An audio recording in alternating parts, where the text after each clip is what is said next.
फातिमा की रानी माँ, प्रभु यीशु की माँ, आसरा तू ही है माँ।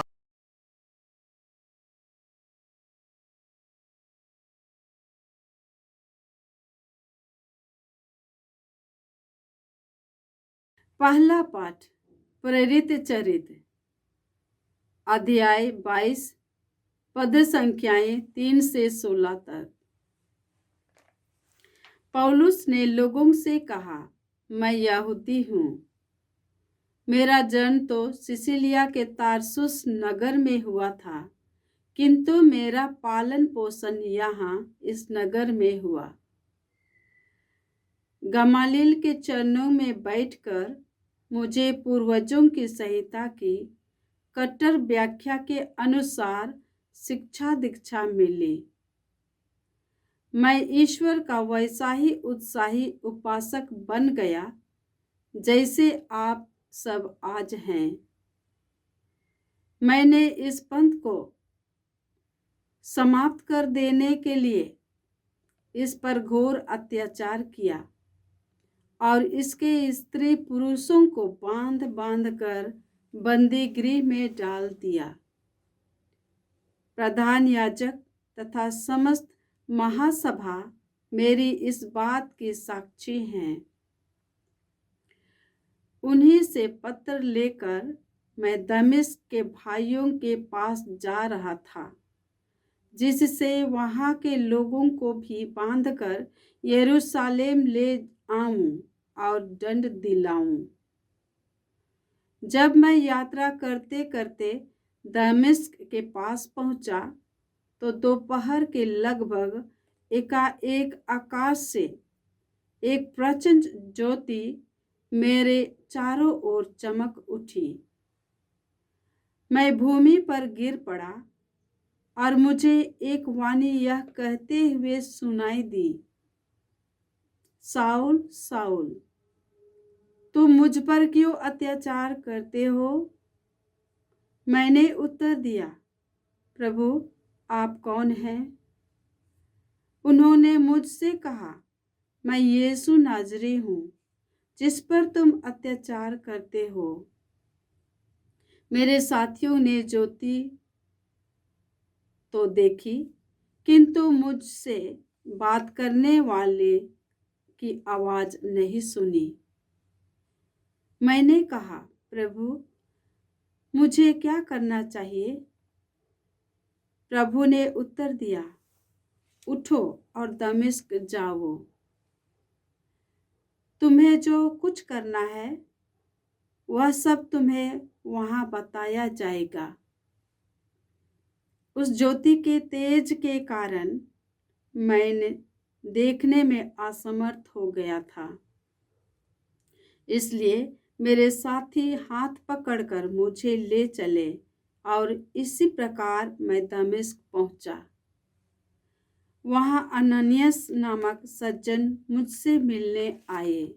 वह संहिता पर चलने वाले भक्त और वहां रहने वाले यहूदियों में प्रतिष्ठित थे। उन्होंने मेरे पास खड़ा होकर कहा, भाई साउल, दृष्टि प्राप्त कीजिए। उसी क्षण मेरी आंखों की ज्योति लौट आई और मैंने उन्हें देखा।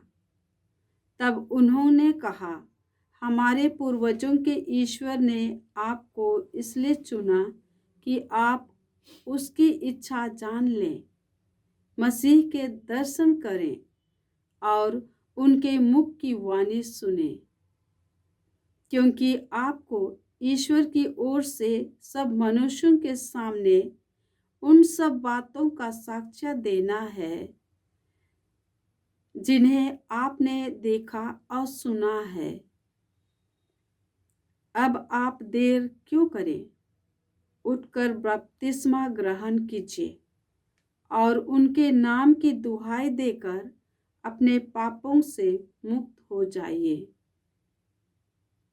प्रभु की वाणी। ईश्वर को धन्यवाद। भजन अनुवाक्य। संसार के कोने कोने में जाकर सारी सृष्टि को सुसमाचार सुनाओ। संसार के कोने कोने में जाकर सारी सृष्टि को सुसमाचार सुनाओ। हालेलुया।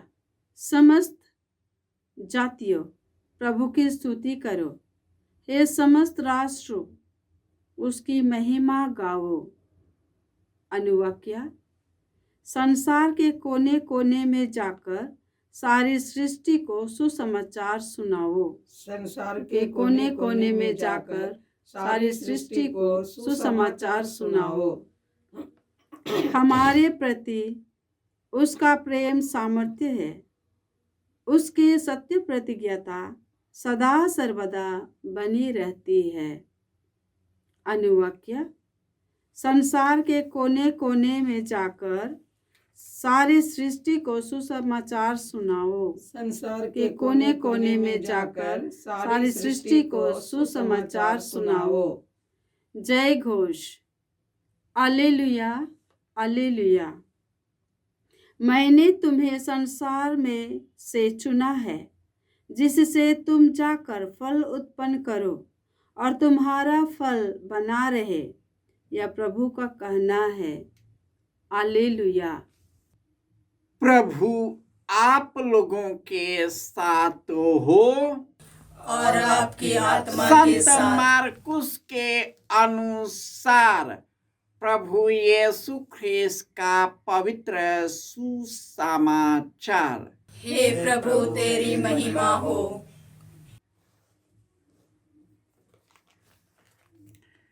अध्याय 16 पद संख्याएं 15 से 18।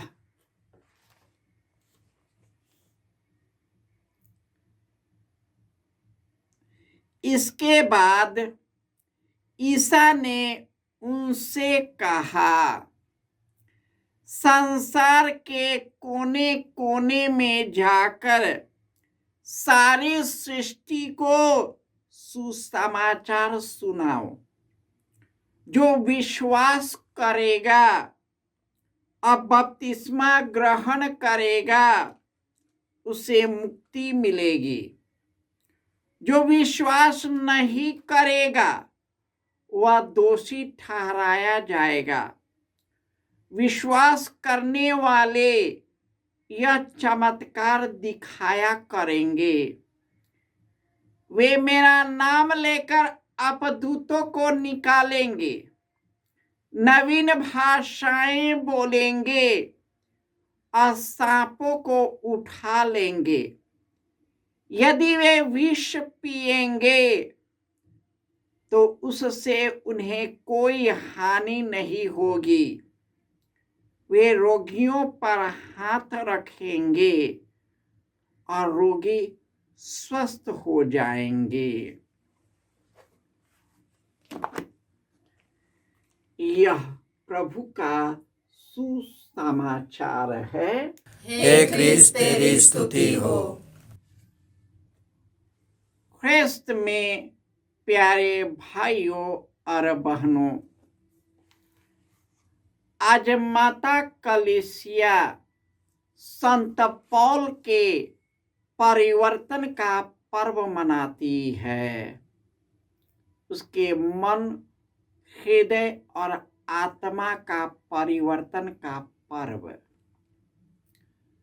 संत पौल एक अत्याचारी व्यक्ति था। अत्याचार करने के उद्देश्य से वह दमिश्क के रास्ते जा रहा था। एक बिजली की कड़क उसे दिखाई दिया।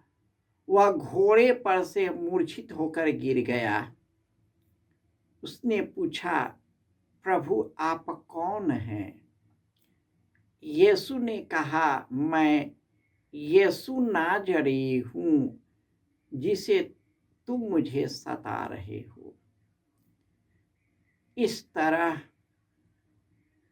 ईश्वर ने अपने पुत्र यीशु के द्वारा उसके जीवन में एक अद्भुत कार्य किया। वचन बताता है, जो भी पश्चातापी हृदय से ईश्वर के पास आ जाता है, ईश्वर की आत्मा उसमें चला जाता है, ईश्वर उस पर दया करता है और ईश्वर ने पापियों में से पौलुस को पर दया किया और पौलुस जिस दिन से यीशु को ग्रहण किया, यीशु ही उसका जीवन का आधार बन गया।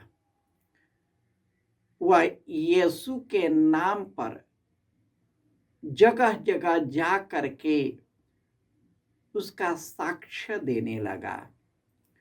ईश्वर उसके द्वारा कई चमत्कार करता था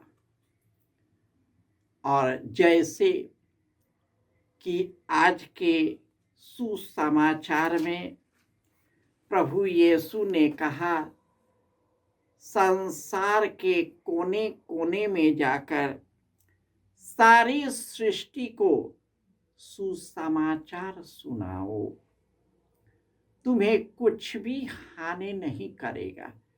यदि तुम विष पियोगे, वह विष क्या है? अत्याचार का विष। लोग तुम्हें मेरे नाम के कारण तुम पर अत्याचार करेगा, तुम्हें भला बुरा कहेगा, तुम्हें गलत रूप में फंसाएगा, तुम्हें हवालातों में ले जाएगा। जब सब यह होगा, घबराना नहीं, क्योंकि मैं तेरे साथ हूं।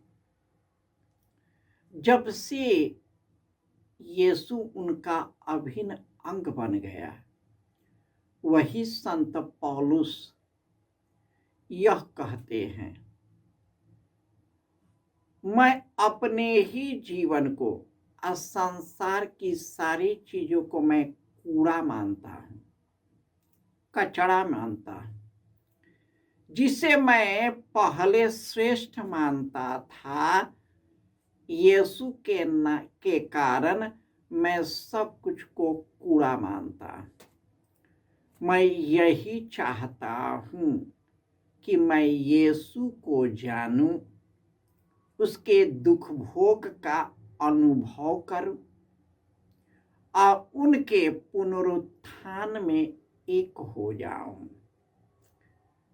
जब ईश्वर अपना वरदान देता है, अब पवित्र आत्मा से भर जाता है, वह व्यक्ति स्वर्गीय आनंद से भर जाता है। संसार के सभी नैसर्गिक चीजें उसे कूड़ा और कचरा दिखता है। उसके अंदर में अनंत आनंद होता है। वह परिस्थितियों का सामना करने लगता है। परिस्थितियां कितना भी विकट क्यों न हो, वह उस पर चलने लगता है। उसका आत्मविश्वास बढ़ जाता है।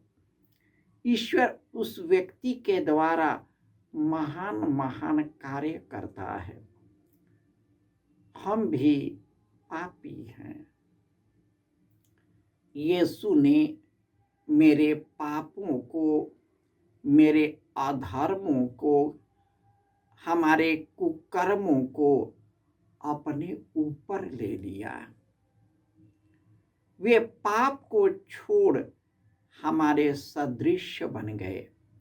वे निर्दोष होते हुए भी हमारा दुख, मानसिक दुख, शारीरिक दुख, आत्मिक दुख, सामाजिक दुख, सब कुछ अपने ऊपर ले लिया और हमारे लिए तड़प तड़प कर मर गया, ताकि हम सबों को जीवन मिले, बल्कि परिपूर्ण जीवन मिले। हम पश्चातापी हृदय से अपने को समर्पित करें, श्रद्धा से उनकी वाणी सुने उनके अनुरूप अपना जीवन जिए। ईश्वर यीशु के द्वारा हमारे सब पापों को छुड़ा देगा, सभी बंधन को मिटा देगा, अपना शिष्य बनाएगा और हमारे जीवन में अपूर्व कार्य करने लगेगा। जय यीशु